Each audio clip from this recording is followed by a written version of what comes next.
power is the rate at which work is done. So if 1 joule of work is done in 1 second, the power is 1 watt. So power can be written as work over time, and the unit is watt, joule per second, or watt. Now if the force, we know that work is force and then the distance times the distance.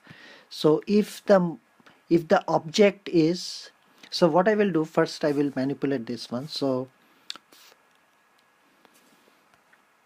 I will write power is equal to W over T, and then this can be written like that. So from that we can see that P is F times S over T, which is F times, this can be written as velocity. So if the object where force is applied, if that is moving at a velocity of v, then power can be defined like force times velocity. So that's another formula we will use. So I will do an example problem here.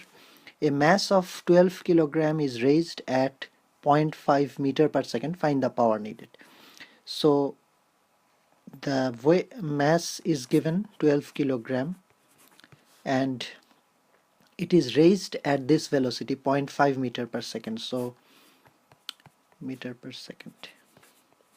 So work done will be, since this is raised against gravitational acceleration, of against gravity basically, so the work done will be, let's say the force